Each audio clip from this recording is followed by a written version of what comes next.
All right, morning everyone. It is my regular Tuesday talk with Brandon Building Wealth Flow. He changed his name, so I got to get used to saying that instead of build to rent. Me But we also too. Me too. we also got a special guest on today, first time, Captain Brian Waters out in LA County, Code 3 Investing. So Cap Brian, why don't you quickly tell my audience who you are and what is your investing style, I guess?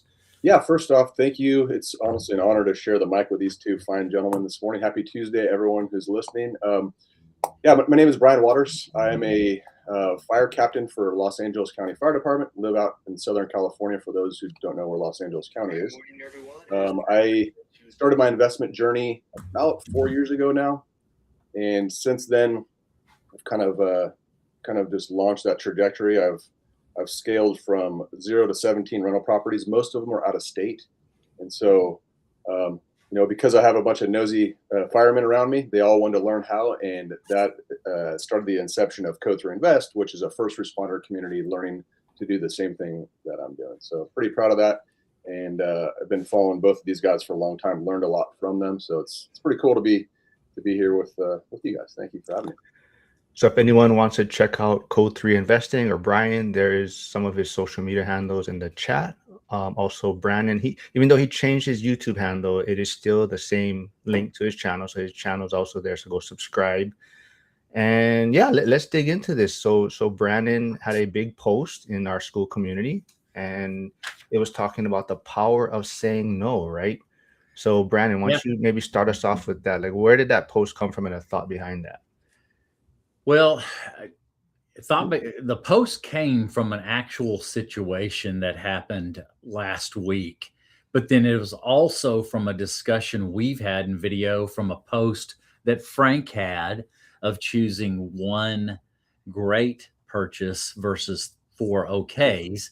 But it just happened in my life at that very moment. And I thought I would write an article in school about it, of how I lived it out, at that very moment.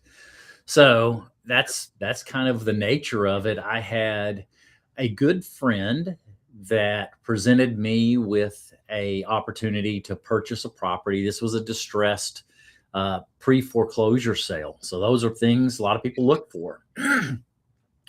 Looked at the numbers, and I mean, it had a little bit on it. It ended up had about 40,000 in equity, and then had an 8% cash on cash return. It was in our market. We have cedar right now, and it's bad. Knowing that 8% in our market is a good deal. Me doing my builds, I'm not there. I'm actually getting some better returns. And I willfully, with no regrets, turned that opportunity down. No regrets, and just going to continue to do what I'm focused on. You've got to decide. The principle is making your yes, yes, and your no, no. I thought about that. If staying focused on your model and really getting into mastery on your model, and it would have gotten me off track. And actually thinking on opportunity cost, if I would have bought that deal at 8%, when I can deploy that's almost the identical amount of money, and I'm making 12, 14 plus cash on cash return and better equity, it would have been a bad decision. So Brian, I know part of your journey was, some turnkey rentals, maybe to start off. And we always like to push back on Brandon because of us smaller investors, getting started. Sometimes the base hits or okay deals is how we got started. So did you have any thoughts on like the power of saying no and what Brandon touched on, right? 4 okay deals or one great deal? Yeah, I think for me, it's less about the numbers. And when I started this journey, it was right in the peak of all the gurus talking about, like, you got to get 50 properties and you're going to be able to retire in 6 months. And that's honestly what attracted me to this. I kind of got that shiny object syndrome and I jumped in. I'm glad I did, but I think we could all agree that things have changed over the past year. The mantra has changed. The slow build to wealth. Brandon was talking about being in this game for a long time, so he's probably seen the ups and downs of all of that over the years. So for me, it was about starting. I had just to get started, and that I'm glad that kicked me into it. But immediately I realized that I don't want to do that. So for me, saying no was stay really focused, hyper focused on one thing. And for me, that's been the single families. A lot of people, I've been, trust me, I have just as much thoughts about going into all these different things as the rest of us, but I wanted to be really, really, really good at one thing, and I've become very, very good at the out of state rental stuff. And so I have not bought an RV park, I've not flipped land, I've not done hotels, Right. I've not done boutique stuff, and that stuff's okay. I'm not saying it's wrong. I'm saying if that's what your lane, stay in it until you get your mastery in what you've done. Then you could veer off. That's where I'm at, and that's what I teach. It's boring. It falls very in line with what Marc's doing and the one rental at a time, and Dion and Carson and all those guys.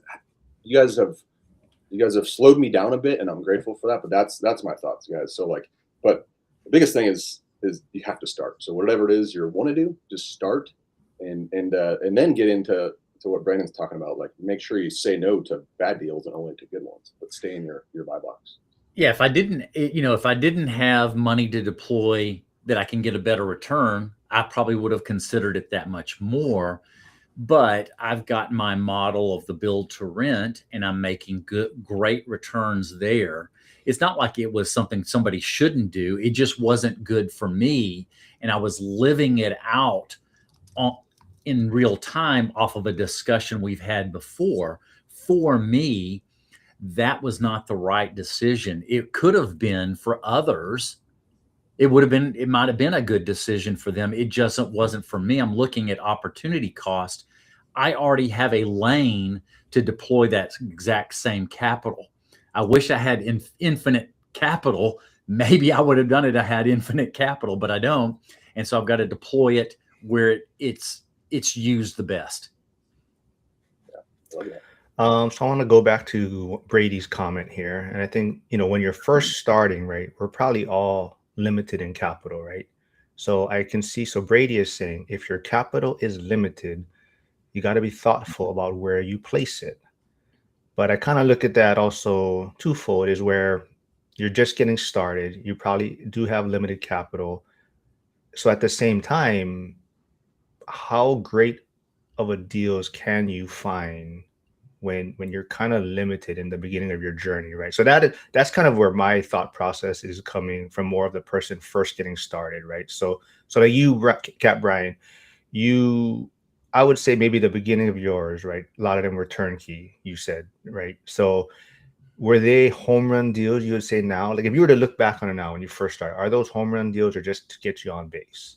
Well, I honestly think we all need to redefine what's a home run. Like, for me, no, Mhm. to answer your question, no, they were not home runs. I've had some amazing home runs. I've had break evens. I've had losses, but for me, it was about base hits. And I think getting back to the shiny object stuff. Everyone's chasing these like massive deals. Like, if you're one step better than you were the month before, the week before, the year before, that is a step in the right direction. You're going to learn so much along the way. So yes, mine were very small deals, but for me, some of them, were, I was cash flowing $100, but guess what? That was 4 years ago. I've since raised the rent 4 times. I just gave myself a massive raise because I raised the rent on 17 properties. That's a big deal. I mean, Marc and I know, but in the world of being firefighters, like, we're begging for our unions to fight for raises, or if you're a 401k or W-2 earner, like, you have to prove to your boss that you're doing good. But for me, the home runs have been the slow wealth building safely by raising rents and letting the appreciation happen. I have a good job. I have a W-2 job. I don't need the cash. It's, for me, this is a secondary pension I'm creating for myself. So I advise all your listeners to not retire from the W-2s. Use that as a down payment generator and a safety net for them. So just little wins is good for me. That's my perspective of it. And you could turn them into big wins later, but they're also a little bit more risky. So I think your risk tolerance changes as your investments get better and better, and you have more time in the business. I think you said exactly what I agree with. Those first ones are base hits, but those base hits actually become home runs for you. For one, the first one, getting in the game You're going to learn so much by getting in the game, and you want to get just a base hit, especially, but it's what you learn and holding on to it for the long term makes it goes from a base hit to a double to a triple to a home run because you've held it for the long term. You bought right. The numbers get better every now and then. And I think it's every now and then. It's not very often that it's a home run day one. I think for most vast majority of the purchases, there's very few of those. They're base hits. Maybe it's a double, but they turn into home runs over time. Absolutely. Yeah. And I think you said that one thing that's important is you're going to learn as you go, and you're going to get better and better. And a lot of the mistakes, I don't see them as mistakes. I call it tuition. It's maybe an expensive one, but it's one that's necessary. And being part of a community or whatever, you're going to be able to avoid a lot of those. Relying on, I'll give Marc a call, or even now that we've become friends, Brannon, about just spitball ideas off people and utilize your resources to keep you out of that trouble. And that's how you could turn your knowledge around and get those home runs. But yeah, it's just perspective.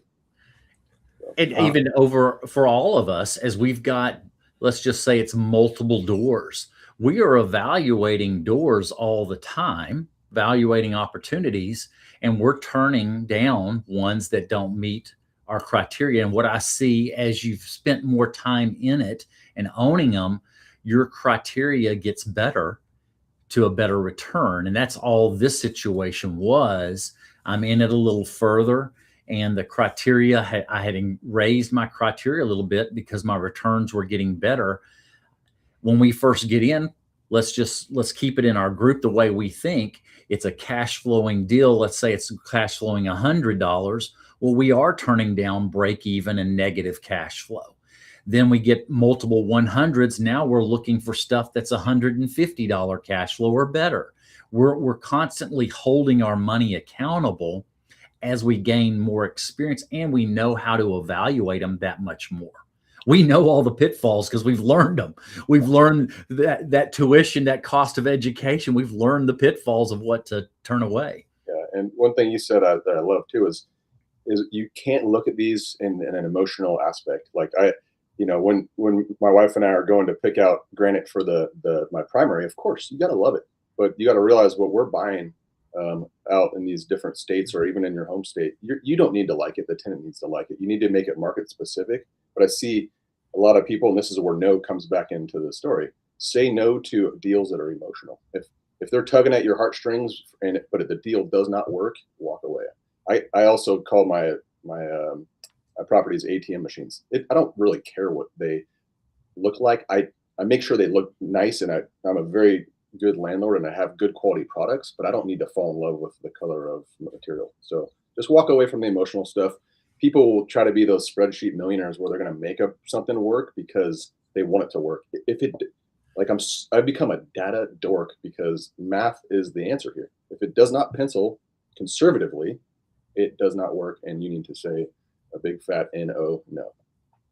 I see too, Brian, the way some people will do, and we've all got to be careful of. If you're having to constantly resharpen your pencil to make the deal work, and you feel like whether you're massaging the numbers because you're emotionally want to make that decision to buy, it's a deal you should walk away from.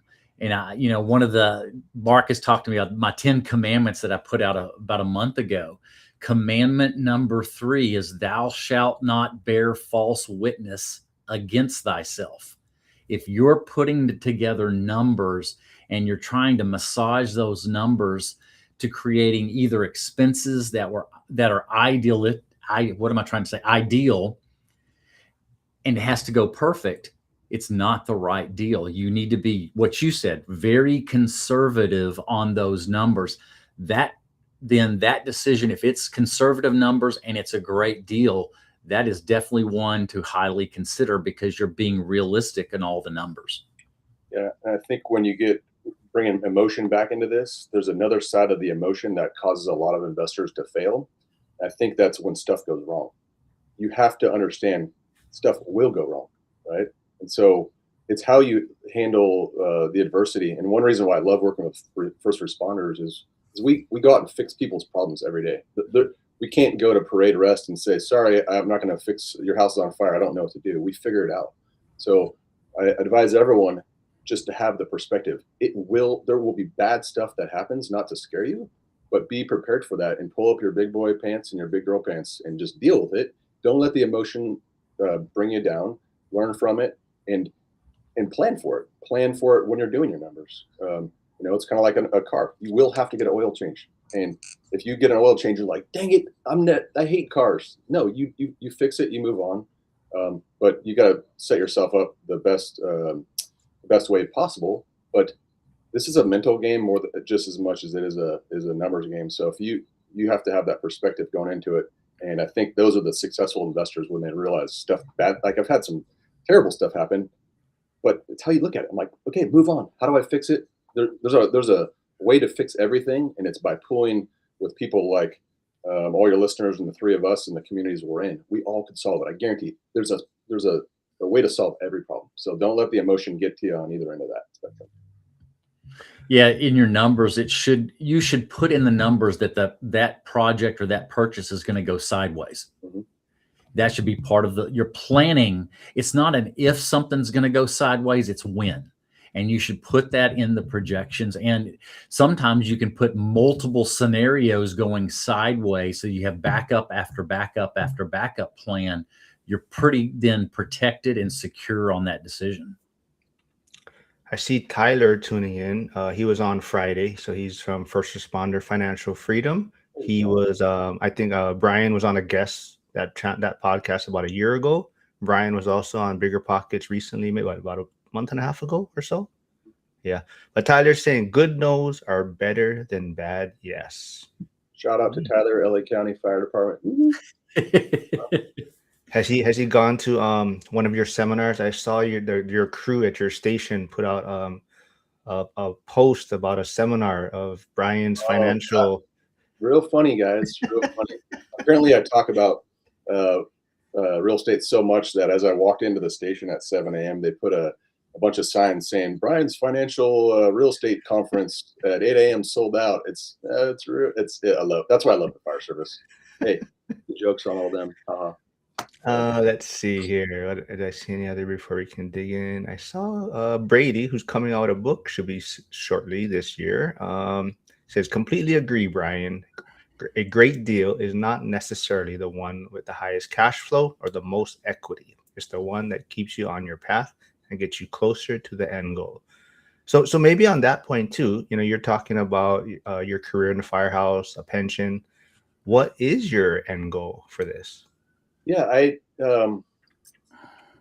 correlate a lot of things I do in the fire service to business.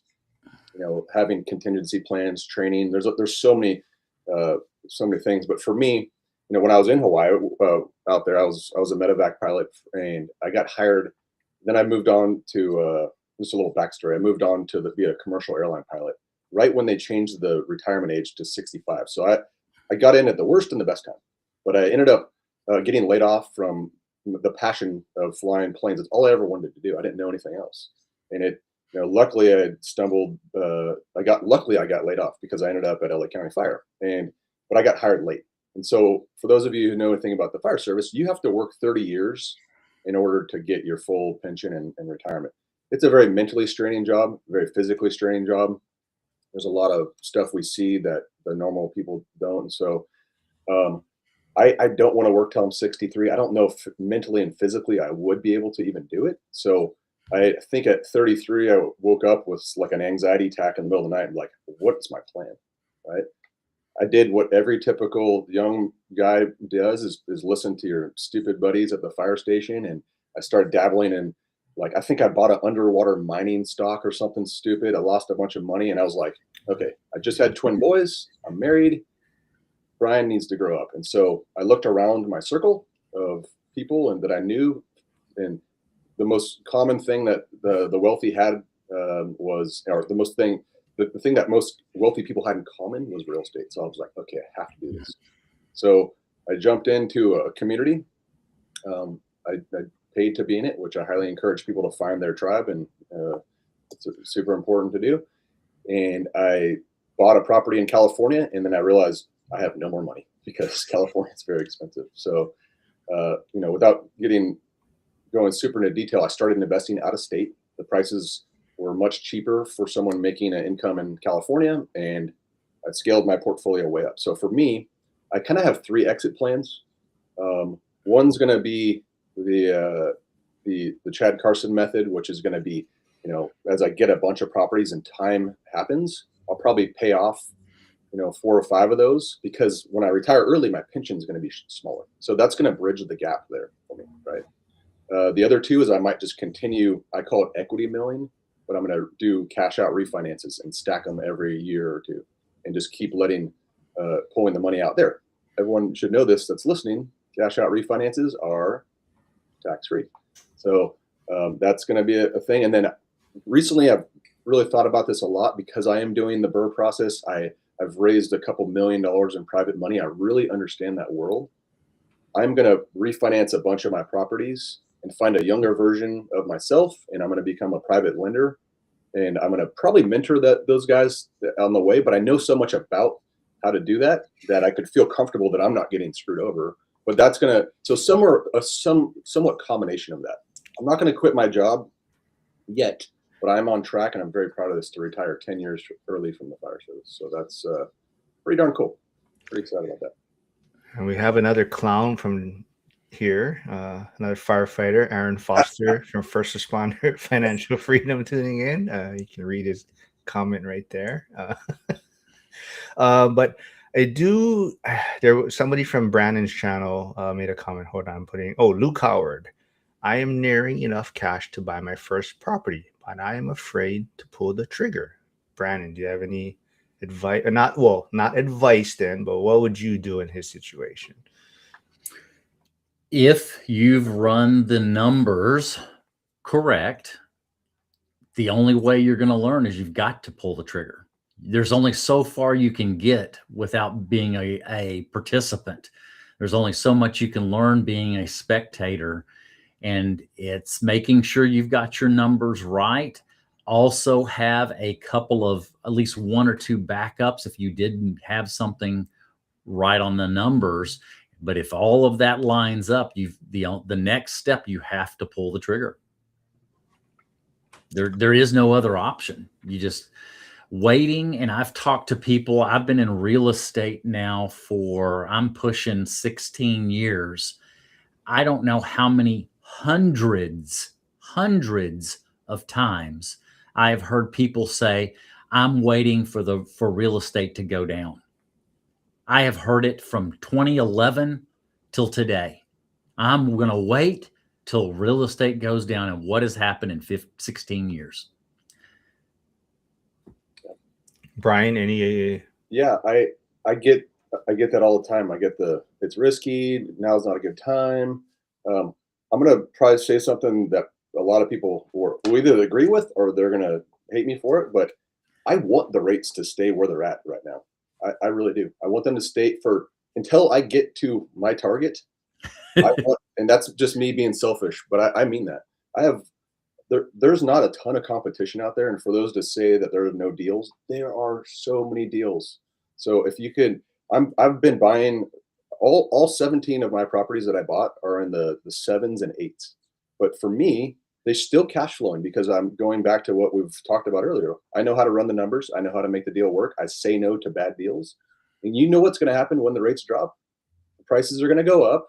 I'm going to be able to do cash out refinances. I'm going to be able to increase my cash flow. I'm going to be able to pull out a massive chunk of money to be able to go buy more. But if I had waited for the rates to drop, now I'm buying a home that is more expensive at a cheaper rate. So it's kind of the same. So, yeah, I tell them, I'm like, stay out. I plan on continuing to buy and making thousands and tens of thousands. You stay out. I play reverse psychology on, hey, stay out. Leaves more business for me to make money. And you're not. Yeah, and it kind of flips the script on them. Absolutely. And when the rates were low, I was seeing this in California.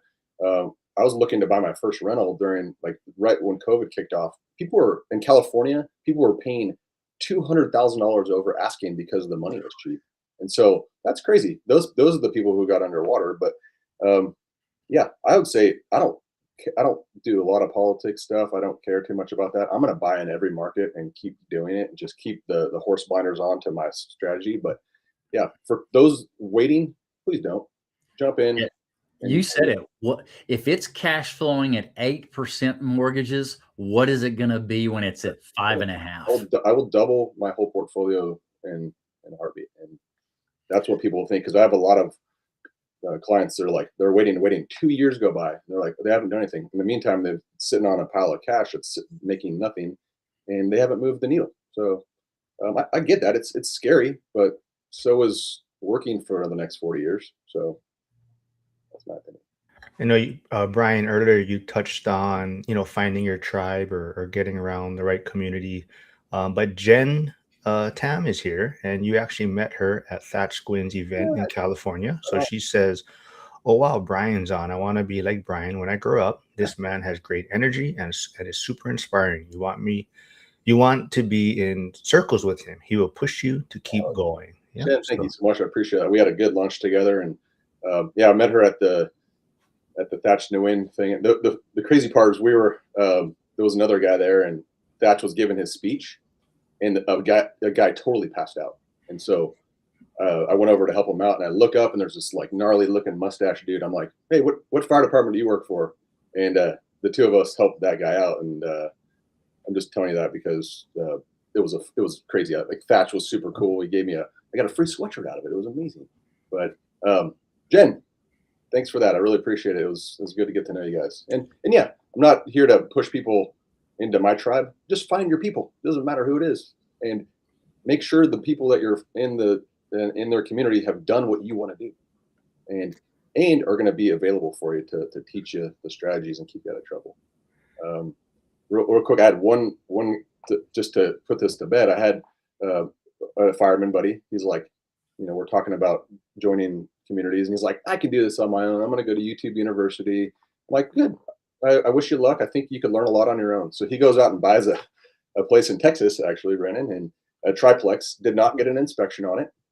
Walked into a $75,000 foundation problem, and 3 years later is still dealing with that. So it's a small price to pay to learn from others who are doing what you want. And I encourage you you'll save more from mistakes you avoid probably than anything. So I have a specific investor that we were managing their properties, and they bought a whole bunch, no inspections, just trusted their agent.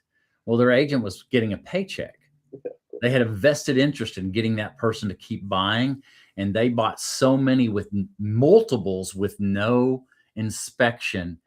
And the guy is filing bankruptcy. If he hadn't already, he is filing bankruptcy or bankrupt now. Oh, that's horrible. Yeah, it's bad. I was like, I could make these mistakes on my own. I don't need other people's help. Yeah. So. No. This one that I looked at, another thing that I'm at, because I'm building, each one of us have a R1 lane that we're becoming really good at. And I agree with what you said. It's what I'm doing, what you're doing is not the right for somebody else. It's right for us and our experiences. There's other strategies that are right for other people. It's just not what I've chosen the lane where I'm chosen to go.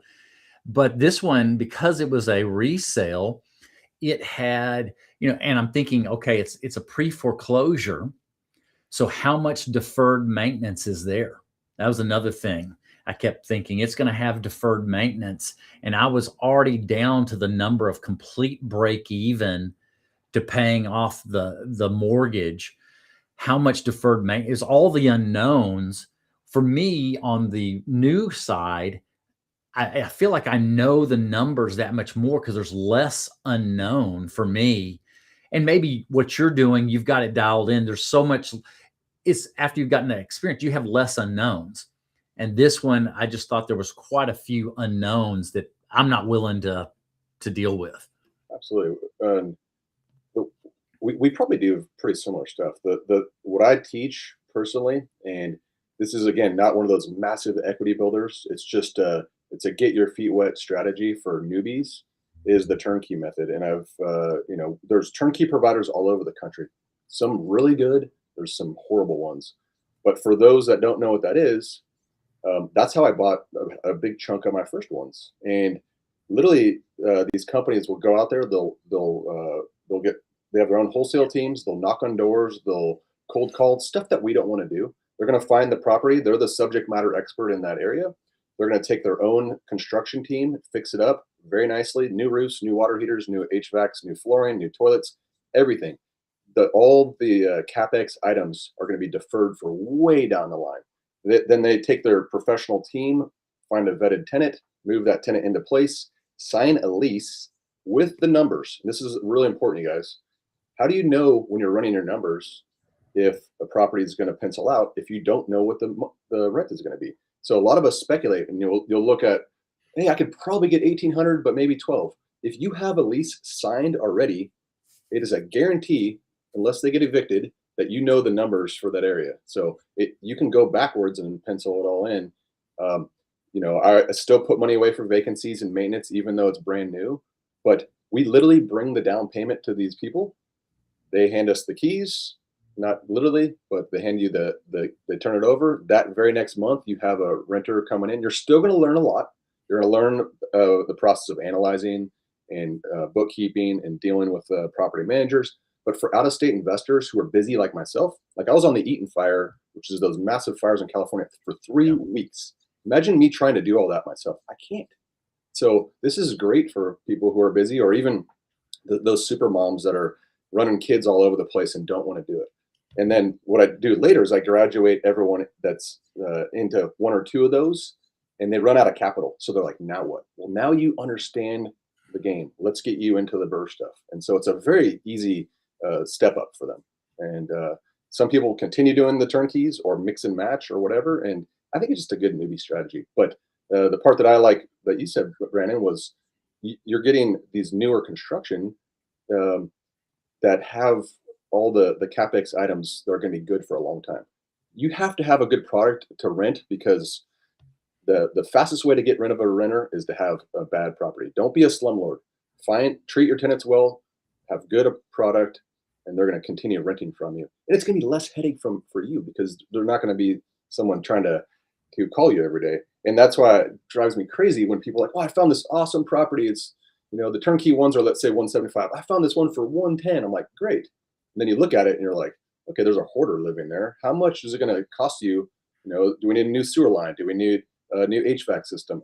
And they don't take that into consideration. They're looking at numbers only and not like what the product is. So have a good product, and that's why I do the turnkey stuff. I think it's simple. So. I think that's good advice. There is a lot of market for those turnkey.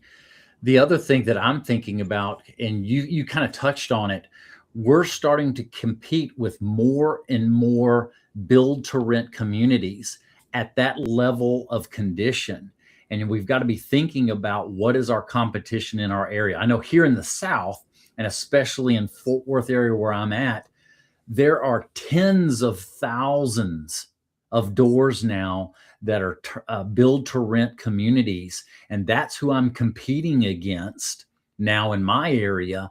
And all these older properties, we've got these people have to do the remodels and understand who is the competition today. And that's in our area. The competition is these new builds.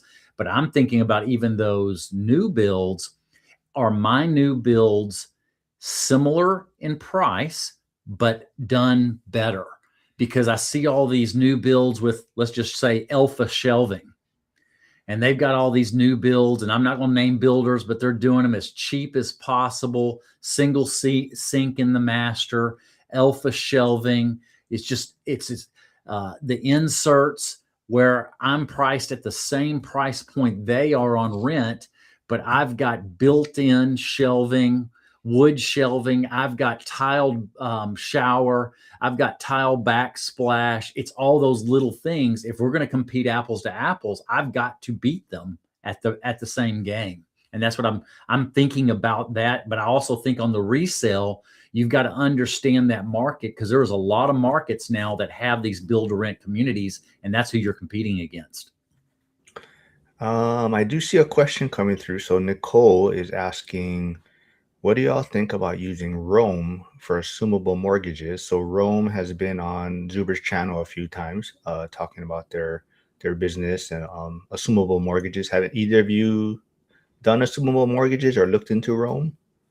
I've had a disaster in the creative finance world, and I did everything right, I think, and I can share that story. And this is not to discourage people because people crush it, like absolutely.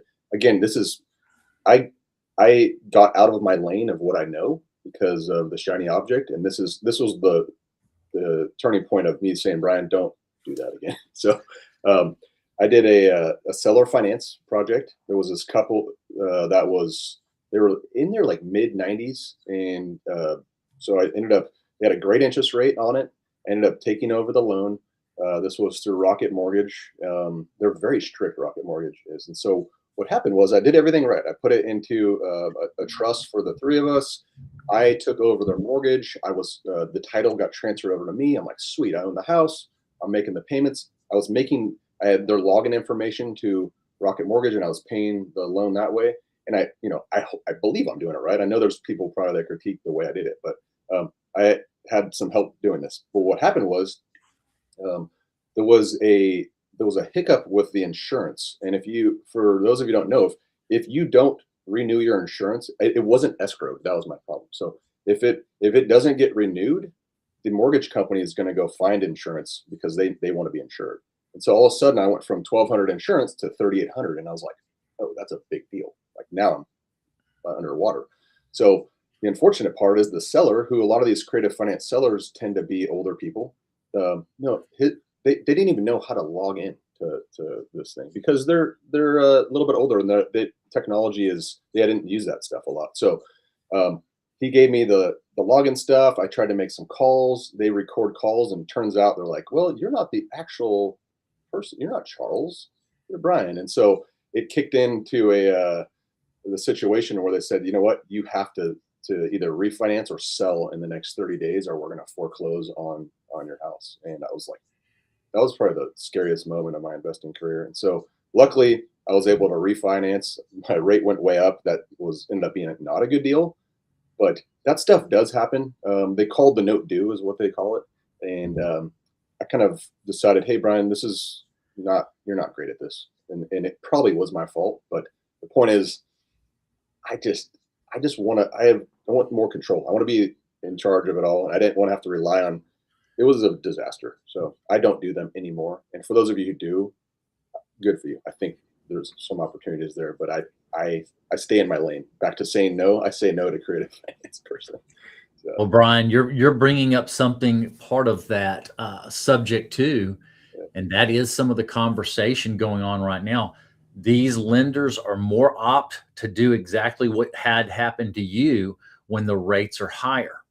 When the rates were going lower, they weren't doing it because it wasn't to their advantage. But right now, these subject twos, when you're picking up properties in the 3-4% range, maybe low fives, they realize they're going to call that loan because they make more money going up. And I think that industry is precarious right now. I was the other side of it. I was in banking, and you better believe we would call those loans. And it's those little triggers like that happened on the insurance. Those little triggers is what heightens the scrutiny to those loans. Yeah, it was not fun. It was that 30 days was very stressful, and I try to keep it. I try to have the aloha like Marc and just keep it easy and so it wasn't for me. And yeah, just I'm not doing that again personally. Yeah. Lynn does have some insight on it. I guess she says, what I have seen from Rome is that most of those homes are for sale on the MLS. Contact the listing realtor directly to structure your finance deal, no middleman. So and I looked into it. The only thing though, it's very limited to what areas they have properties. So for example, I didn't see anything in Pittsburgh. So I don't know if it's restrictions or what, but it's very limited to the properties listed there. And I believe I could be wrong, but I believe most of the stuff you'll find on Rome is actually like VA, like actually assumable mortgage loan, not really like subject to type stuff. So it's a little bit different, but Yep. the supply is also very limited on there, and you just have to check if it's in a market that you're investing in. I'm wondering if it's on MLS in certain areas they don't have the information. I wonder if it's something they're pulling the information from MLS, and certain different MLS doesn't have the data they need to be able to lift that information. I wonder if that might be a piece of it. Yeah.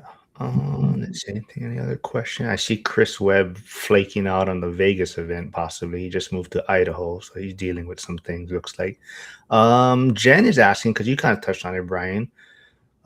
Sometimes it's hard to find your tribe, especially locally. Can you all tell us how you found like-minded individuals in your area for those struggling to connect with like-minded individuals? Yeah, well, Brian? well, truthfully, uh, the majority of my community and is not in my area. I think with technology, I'm talking to people from all over the country. I feel I feel like I'm a very social person, but I feel like I have a bunch of online friends nowadays more than I have friends in real life, like in person, because I Zoom so much. But um, I would say the very first thing you need to do is find out what strategy you want to do. If you want, because there's 1,000 single family communities there, but I would not jump into a community that does everything. Find one that's hyper focused. If you don't, if there isn't one, create one. Go on to a Facebook group like Tyler, Aaron, those guys. They have the first responder of financial freedom. I post in there quite a bit. There's so many firemen in there that are doing the same thing. So reach out to those people. But yeah, I would suggest don't worry about meeting them in person. I rarely meet some of these people in person. And in fact, I feel like one of these days, like Marc is going to catfish me. Like he's actually not a real dude. Like we don't even know if he's real. He's just this online person, right? But I'm obviously joking. But yeah, find the strategy you want first, and then just go on Instagram, start looking around for different people. Go on. I love Facebook is kind of an older school platform, but there's Facebook groups all over. Join Facebook groups, sit in the shadows, and listen to what they have to say, and see if everyone's in there just being upset about politics, then maybe that's not for you. Just get in.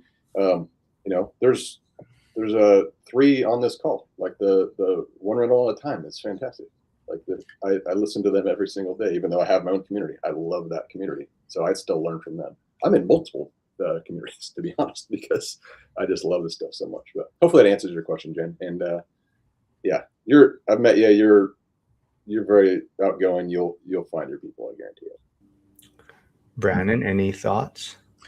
I do think it's a challenge. What I've been doing is I'm going to multiple REI events, and I've actually spoken at one last week, but I'm looking for an REI group that fits kind of the culture of our one rental at a time. There's so many doers in our group, and that has become where the culture and the group that I'm getting most of my time with. It is a challenge locally. I'm not saying I've perfectly found it yet. I'm still in the exploring mode too. So Jen, I understand what you're saying. I feel it here in Dallas Fort Worth. Even thought, do I ever want to just get an REI group set up with more this culture of these type of doers? Because I find a lot of the groups are just not where a lot of our group is. And I think we have a rare culture. I'll be honest. I do so far. And what I'm finding, I think it's a very rare culture.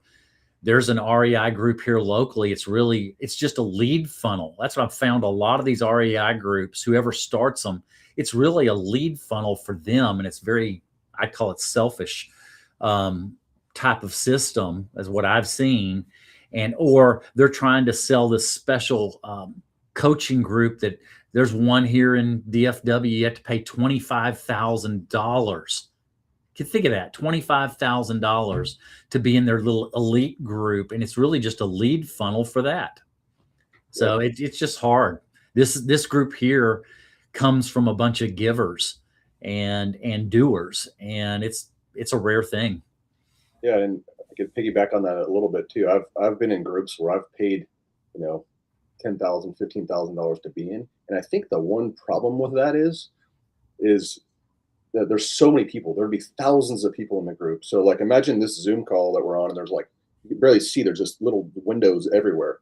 And when it came down to me having a serious question about something, like I'm at the closing table and I don't understand this. Who do I reach out to? I'd never even met Mr. Guru guy, and so I was in a lot of those groups. Unfortunately, I think they let people in that shouldn't be.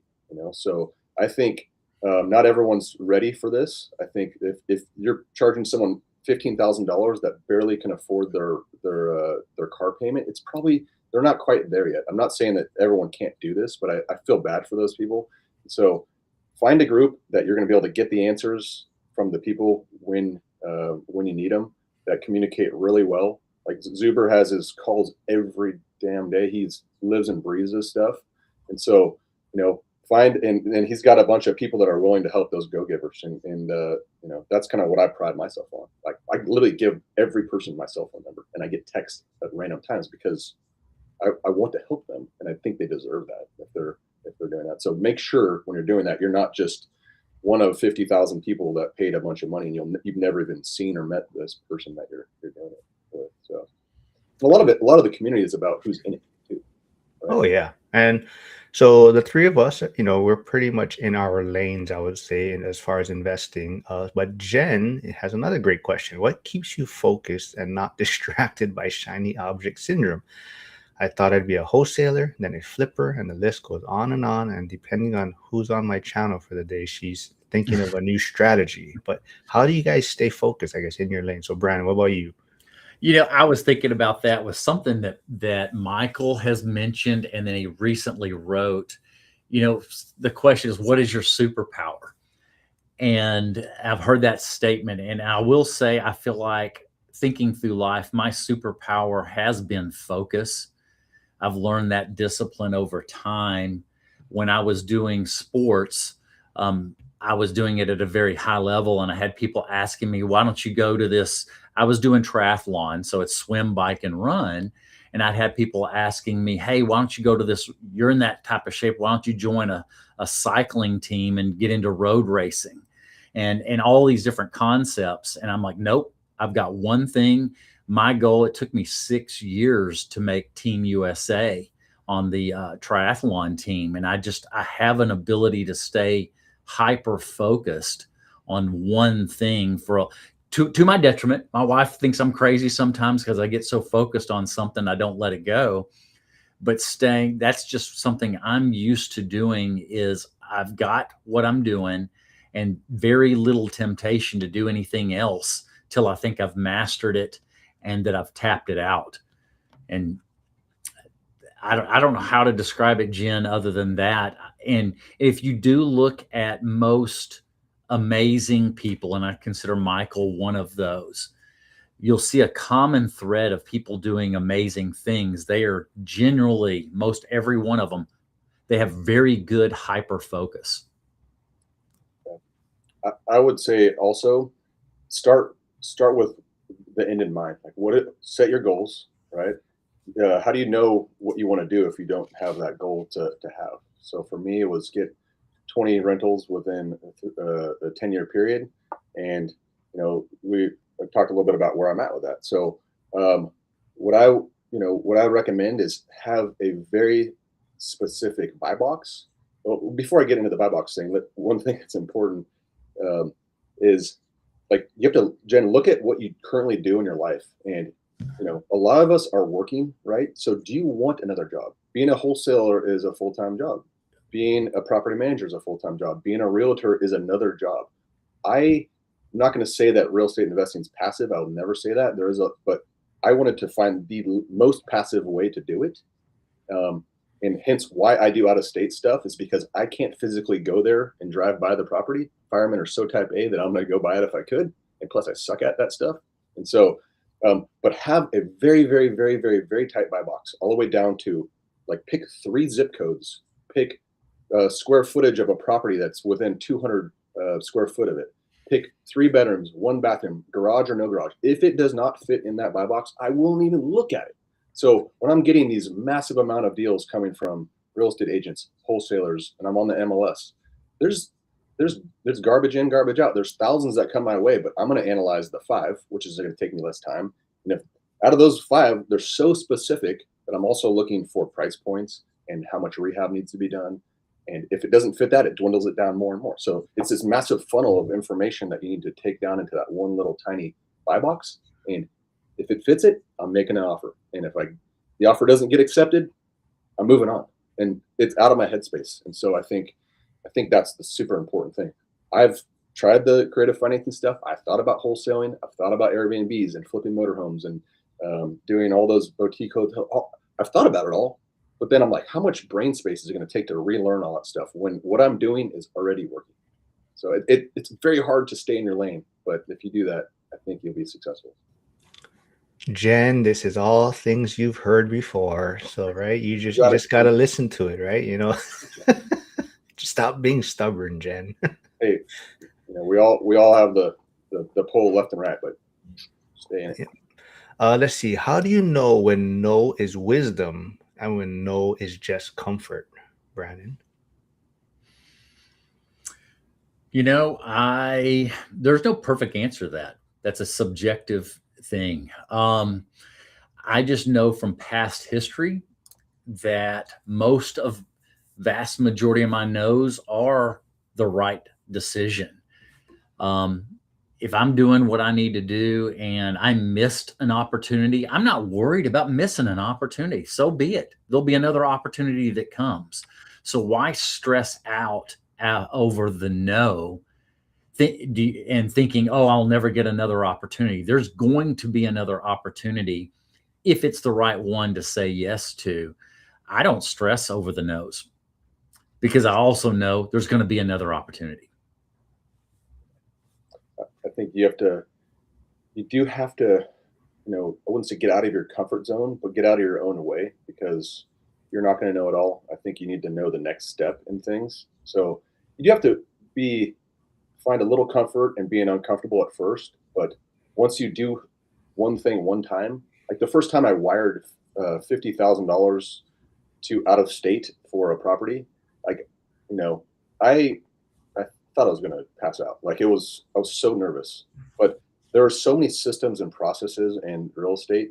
And if you know them and you know the exit strategies and you know the correct contracts and you know how to analyze stuff and you know to get title insurance and inspections, those uncomfortable moments aren't as uncomfortable as they should be. And once you do it once, you realize, I deal with some of these people who are like trauma surgeons and pilots and very, very smart people. I'm like, what you do every day is absolutely 1,000 times harder than doing this. But I would never go do brain surgery on someone because I don't know how. But I would find someone that could teach me, and when you do that, and it's not uncomfortable when you have a wingman, right? And I think that's the important part. So I'm going to throw this out there real quick because January 15th is the end of the ticket sales for the Vegas event. So I'm going to see if Brian is going to say yes or no to attending the event in Vegas February 14th and 15th. I'm trying. I'm going to be in Bryan Head, Utah, skiing that whole week before, and I'm not saying this is all about no, so I can't say no. It's a maybe. We might, because it's actually on the way home, so we may pop in and take my wife to a concert and let her take the boys to do something while I geek out with my people. Geek out. So yes, so Jen will be very. I got 2 days to make that decision, so we'll see. I might just buy one regardless. Jen will be very happy to know that the Backstreet Boys concert, it might be the swaying event for your wife, right? Yeah. I see Jim tuning in. So if everyone can quickly go jump over to Jim's, the Grumpy Contractor just started his YouTube channel yesterday. So let's go get him some new subscribers. But there he put his first video out. But he's in California also, and he's just starting to share his journey. So go check him out over there. And Chris Webb says he may have 2 tickets for you because he may not be able to attend now. So if something does happen, let me know. But yeah, I wasn't. Chris flaked out the other year too, so I wasn't expecting him to come anyways. Let's see. Anything else? Anything else you guys want to talk about real quick? Or I got a few more stuff if unless you guys wanted to cover I wanted something. to throw. I keep getting back into, if people are looking for that strategy, and I keep getting back into the turnkey stuff. And I just wanted to say one thing. I forgot to say it, just because this kind of makes it a little bit more enticing. And just so y'all know, I don't actually work for a turnkey provider. I don't actually get anything out of that. I just find it easy to do, and I do it myself. But a lot of these providers, they offer incentives, and so right now, like there's a few that offer, they'll buy the rates down to like 5.25 for you, no cost to you. That's crazy. They'll do rent guarantee for the year, which means if a tenant moves out at any point during that year, they're going to pay you whatever was on the lease. They also will do like 0% property management fees. We all are smart enough to realize that that's baked in somewhere, right? They're not losing money from this, but there's not too many guarantees in this business, and that's why a lot of my new investors love that, because they're like, okay, I don't have to go bang hammers. I don't have to deal with all this stuff. They're going to do it all. I'm going to bring them money, and I'm guaranteed to have rent for that year. Like you can't lose. You cannot lose in those scenarios. So just think about that, and just be careful which ones you work with, because there's good and bad ones. But I guess I'm pretty high up on that strategy. So yeah, if anyone's curious about that, you can always hit me up, and I can. Yep. So there is a lot of Brian's social media handles, his Code3 Investing, Facebook, Instagram. But yeah, there's even like Casey, I saw him earlier in the chat. He just bought a new build in Texas. Not exactly sure what area of Texas, but same thing. He got the rate down really low from these builders and a lot of concessions. So there's opportunities out there, right? But like you're saying, a lot of things are going to be baked in. So, but obviously there's a lot of different opportunities out there. So Brannon, quickly, I guess how's the book? How's your presentation? So Brannon will be speaking in Vegas. How's everything coming along for that? The presentation's doing well. The book is on the back burner. Yeah. Let's see. Let me wrap it up with one more then. Real quick, for anyone that goes and follows my Instagram, it's I get this a lot, and I kind of laugh because I do a lot of those skits. I do not even own an Airbnb, and one of the skits is like the tenant sharded on my couch. They're all meant to be fun, and like let's remember, guys, real estate needs to be fun, and I do that just to create like a topic and a controversy. But I forgot to tell my investors that, and so they're like, "Brian, the wheels are falling off." They thought it was real. It's literally my wife on the other end of that phone call yelling at me, and she loves it because she gets to yell at me online. But so if you do that and you see that, it's just me having some fun, you guys, and don't forget to have a little fun in this business, because that's why we're here. Oh, absolutely. Yeah, go check him out. A lot of entertaining content there. Like I said, even his crew got in on it and put out signs for Brian's investing at the station. But let's see. If you could go back, what's one yes you would turn into a no, Brannon? One yes that I would turn into a no. Boy, I can tell you one no that I would have turned into a yes is right across the street on a commercial building that at that moment, I just couldn't get done. That was worth double what they were asking. But I turned that no into a yes. It drove me to get going on the real estate. So that's a good question. I'll have time to think about maybe for next week. What's the opposite of that, if I have one? Any thoughts for you, Brian? You're thrown into the fire right now. What no would I've turned into a yes? Is that the question, or the other way? What yes would you have turned into a no? I would say the creative finance deal for myself. It brought too much heartache to me. So, but I don't regret it, because now I know better and I learned from it. So, yeah, I think that's about it. Yeah, absolutely. I think that's the biggest takeaway from both what you folks said, right? The biggest thing is you learn from it, right? So there's always going to be things that you probably decisions you would have changed and would have want do it differently. But if you're not learning from it, then, that's probably going to be the biggest mistake, right? So we always got to learn from things that we're doing, grow from it, and hopefully not do it again, right? Yeah, everyone. Like I said, I gotta cut it a little short. My son has JPO this week. Yeah, my phone's been blowing up. We got issues in the business. So All right, Brannon. I will see you next week. Brian, thank you for doing this. We'll get you back on again. Thank you. Everyone, reach out to them, subscribe to them, and like I said, if you can, jump over to Jim's new YouTube channel, The Grumpy Contractor, and give him some new subscribers. And I will actually be back in about an hour, I think. Aaron, First Responder Financial Freedom. We're gonna jump on for a quick one, and everyone. If not, I will see you folks tomorrow. Okay. I'm going to jump in the chat and start hammering him now. Good. All right, thanks everyone.